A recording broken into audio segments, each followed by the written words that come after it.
मैंने देखा मेरी भाभी बैगन से तेल लगाकर खेल रही थी। दोस्तों वीडियो में आगे क्या हुआ है पूरे वीडियो को सुनो। वीडियो बहुत ही इंटरेस्टिंग है। जब आप वीडियो को पूरा सुन लोगे ना तो बहुत ही मज़ा आएगा। और हाँ दोस्तों, वीडियो को देखने के बाद वीडियो को लाइक ज़रूर किया करो और शेयर ज़रूर किया करो। तुम्हें तो पता है तुम्हारा दोस्त मैं के रोमांटिक कहानी वाला हमेशा रोमांटिक कहानियाँ लाता रहता हूँ और आपका मनोरंजन कराता रहता हूँ। मेरा नाम अमिता और मेरी उम्र 28 वर्ष है। मैं अपने मामा के घर गया था। जब मैं मामा के घर गया था तो मेरी भाभी देखने में बहुत ही सुंदर और एकदम से गोलमटोल औरत हैं और उनके पास एक बच्चा है। और हमारे मेरे भाई बाहर नौकरी करते हैं। वो कभी कभी घर आते हैं और कभी कभी वहीं अपने ऑफिस में ही रुक जाते हैं। जब मैं अपनी ननसार पहुंचा था तो मेरी भाभी से बातचीत हुई। मेरी भाभी की आंखें जब मैंने देखी तो बिल्कुल नशीली आंखें थीं और उन्होंने मुझे चाय पिलाई और खाना भी खिलाया जाते ही।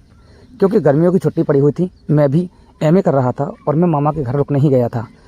मेरे मामा पहले ही एक्सपायर हो चुके हैं, मामी हैं केवल और मेरी भाभी रहती हैं वहाँ पर। मेरी भाभी बहुत ही ज़्यादा लाजवाब औरत है और दूसरी बात बड़ी हंस के बात करने वाली औरत है। उसकी बातों में आने के बाद कोई भी आदमी बिना हंसे रह ही नहीं सकता। मामी हमारी बूढ़ी हो चुकी हैं और वो एक चारपाई पर पड़ी रहती हैं। जैसे ही मैं मामा के घर गया था वैसे ही मामी के घर कमरे में ही मेरी चारपाई डलवा दी थी। मामी बीमार रहती थी और वो पैर से चल नहीं पाती थी। अब रात में मुझे पेशाब लगी लगभग 10 बजे। फिर मैं अपने कमरे से मामी वाले कमरे से बाहर निकला और जैसे ही मैं कमरे से बाहर निकलकर बाहर गया था तब पहले मेरी भाभी का रूम पड़ता है। मेरी भाभी के रूम में बहुत बड़ी एक खिड़की लगी हुई है और वो पूरी सी शीशे से मड़ी हुई है जिसमें से अंदर बाहर पूरा साफ साफ दिखता है।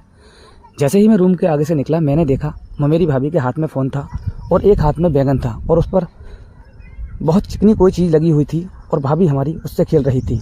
मैं वहीं खिड़की के पास रुक गया और रुकने के बाद मैं उसे देखने लगा कि मेरी भाभी के हाथ में क्या चीज़ है। फिर मैंने निहार के देखना शुरू किया। खिड़की के पास में गिलास रखा हुआ था और मैं देख रहा था कि मेरी भाभी बहुत अच्छे से बैगन से खेल रही थी। घर में कोई और था नहीं। मामी की तो पैरों से चल नहीं पाती, इतना तो पता था घर में कोई और नहीं आ सकता। और मैं वहीं खिड़की पर बैठ गया। बैठने के बाद मैं देखता रहा और 1 आध घंटे से ज़्यादा मेरी भाभी बैगन से खेल रही थी।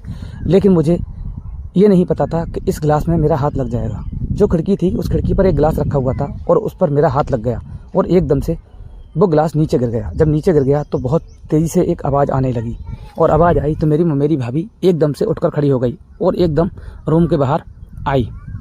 जैसे ही रूम के बाहर आई पहले ही वहाँ से निकलकर मैं लैट्रिन में चला गया था क्योंकि मुझे पेशाब तो पहले से ही लगी थी। मेरी भाभी पहले एकदम से भागकर अपनी सासू माँ यानी कि मेरी मामी के कमरे में गई थी। वहाँ देख कर आई तो मैं वहाँ नहीं था और मैं लैट्रिन से निकल के आया तो मैंने मामी के कमरे में ही उन्हें देखा था। अब मेरी भाभी को सब कुछ पता था कि मैंने उसे उस पोजीशन में देख रखा है। फिर जैसे ही मैं अंदर आया कमरे में मामी के तो फिर मेरी भाभी मुझसे कहने लगी, अरे यार एक बात बताओ, तुम अभी गए थे इधर से? फिर वो मुस्काई थोड़ी सी। मैंने हाँ गया तो था। मुस्काने के बाद फिर कहने लगी अच्छा। कहकर वो अपने कमरे में चली गई और मैं अपने कमरे में चला गया मामी वाले में। और मैं पूरी रात यही सोचता रहा कि भाभी इतनी सुंदर हैं, इतनी अच्छी हैं और ये क्या कर रही थी, ये कोई इनके खेलने की चीज़ है।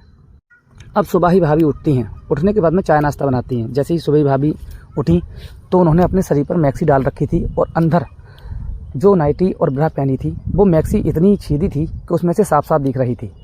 अब सीधी सी बात है, मामी को तो नाश्ता और रोटी भी उन्हीं के कमरे में जाती थी और मैं जो है टेबल पर बैठकर नाश्ता करने बैठ गया था और अंदर से मेरी भाभी नाश्ता लेकर आती हैं और नाश्ता लेकर आती हैं। जैसे ही मेरी टेबल पर झुककर मेरी प्लेट को रखती हैं वैसे ही मेरी नज़र गर्दन पर पड़ गई और जब गर्दन पर पड़ी तो मैं निहार कर देखता रहा। वो मुझे देख रही थी और मैं उन्हें देख रहा था। फिर अचानक मेरी भाभी कहने लगी, क्या देख रहे हो? पहले कभी किसी को ऐसे देखा नहीं है। फिर मैंने मेरी भाभी से कहा, मैंने अपनी ज़िंदगी में ऐसा नहीं देखा है और आप तो बहुत ज़्यादा खूबसूरत हो। फिर मेरी भाभी एकदम हंसी और कहने लगी, अच्छा कितनी खूबसूरत हो? मैंने कहा बहुत खूबसूरत हो। क्या? मैंने फिर ये कहा, भैया को तो बिल्कुल ज़िंदगी जीने का फुल मज़ा आ रहा होगा भाभी आपके साथ। क्योंकि हमारी टेबल के पास कोई था नहीं और हम दोनों बात कर रहे थे क्योंकि मामी हमेशा कमरे में ही उनका खाना पीना रहता था। वहीं से कोई लैट्रिन के लिए भी कोई लेकर आता था तब जाकर वो लैट्रिन कर पाती थी। फिर भाभी कहने लगी, तुम्हारे भैया को टाइम कहाँ है? तुम्हारे भैया को बिल्कुल भी टाइम नहीं है। अगर टाइम होता तो हमारी तो ज़िंदगी बन जाती। हम तो आज भी तड़प ही रहे हैं। फिर मेरी समझ में आई तड़पना क्या होता है भाभी। फिर वो कहने लगी, अभी तुम समझे नहीं हो, ये भी एक लत होती है। फिर मैंने कहा अच्छा अब आई मेरी बात समझ में, तुम वहाँ बात कर रही हो। फिर मैंने भाभी से कहा भाभी आप जैसी औरत अगर आदमी को मिल जाए तो पूरी रात चैन से ना सोएगा और ना ही सोने देगा। फिर भाभी मुस्काई और कहने लगी अच्छा तुम ऐसा कर सकते हो क्या? मैंने कहा हाँ ऐसा कर सकता हूँ, आप तो बहुत ज़्यादा सुंदर हो, आपको देखने की तो ये आँखें बार बार तड़पती हैं। फिर मेरी भाभी कहने लगी जैसे ही मेरी सासू माँ सो जाएं तुम चाहो तो मेरे कमरे में आके सो सकते हो। अब वो मैं थोड़ा डर भी रहा था और मेरा मन तो कर ही रहा था, क्योंकि देखने में हमारी भाभी जो ही मेरी भाभी थी एकदम कंटा माल था। फिर मैं जो है मामी के पास सो गया और मामी को नींद आ गई। फिर नींद आने के बाद मैं उठकर भाभी का मैंने गेट खटखटाया तो भाभी मैक्सी में अंदर लेटी हुई थी और जैसे ही मैंने गेट खटखटाया वैसे ही उन्होंने गेट खोल दिया। लेकिन मैं जब कमरे में पहुंचा था तो उससे पहले भाभी मेरी अपने मोबाइल में कुछ देख रही थी। देख क्या रही थी, उसमें हॉलीवुड की एक फ़िल्म चल रही थी जिसमें बहुत ही गर्रा रोमांटिक सीन था। और मैं गेट खोलने आई और मैं अंदर चला गया। जैसे ही अंदर चला गया मेरी भाभी अपने मोबाइल की डिस्प्ले बुझाना भूल गई और वो मूवी चल ही रही थी। फिर मैंने उनका फ़ोन उठा लिया और बहुत ही रोमांटिक मूवी थी। फिर मैं भी उसी को देखने लगा और भाभी भी मेरे साथ देखने लगी।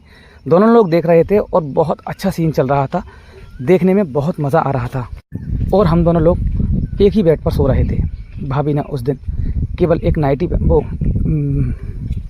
मैक्सी पहन रखी थी, अंदर भी कुछ नहीं पहना था क्योंकि गर्मी काफ़ी पड़ रही थी।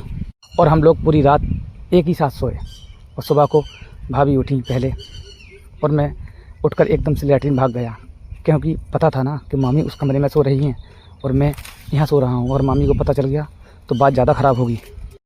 फिर भाभी हमारी नाश्ता पानी के निकल कर बनाने लगी और मैं लैट्रिन से बाहर आया। फिर नहा धोकर अपना नाश्ते पर बैठ गया।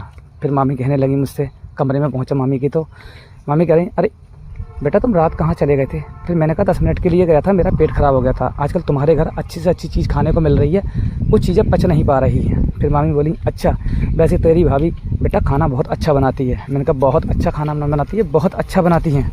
मैं टेबल पे बैठ गया था जाकर। फिर अंदर से मेरी भाभी आती हैं, वही मैक्सी पहने हुए थी और अंदर शायद कुछ पहना भी नहीं था, क्लियर छनी हुई थी सारी मैक्सी। और कहने लगी एक बात का ध्यान रखना, तुम यहाँ कितने दिन रुकोगे? मैंने कहा मैं यहाँ लगभग 3-4 दिन रुकूँगा। फिर कहने लगी किसी को बाल बराबर शक ना हो।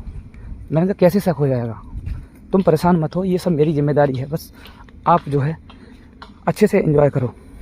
अब मैं मामी के कमरे में 10 बजे तक सो गया फिर से और मैं भाभी के कमरे में जाने के चक्कर में था। लेकिन मुझे ये नहीं पता था कि मेरा भाई भी आज ड्यूटी से वापस आ गया है। और जैसे ही अंदर भाभी गई और भैया था हमारा, फिर मैं गेट पर गया तो देखा तो वो दोनों लोग भी एंजॉय कर रहे थे।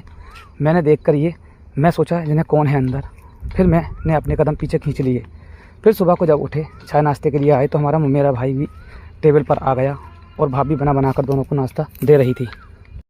नाश्ता बनाते समय हमारी दोनों की हलो हाई हुई। फिर मेरा भाई कहने लगा यार मुझे कल को जाना है और 3-4 दिन फिर लगेंगे। आजकल ऑफिस में काम इतना बढ़ गया है कि छुट्टी तक करना मुश्किल हो रहा है और तू आराम से यहाँ रुक और अपनी छुट्टियों को अच्छे से काट ले। अब अगले दिन मेरे भाई अपनी ड्यूटी चले जाते हैं और फिर हम दोनों एक साथ सोने लगते हैं। लेकिन हमारी मामी को शक होने लगा था कि ये बंदा रोज़ 10 बजे के बाद कहाँ गायब हो जाता है।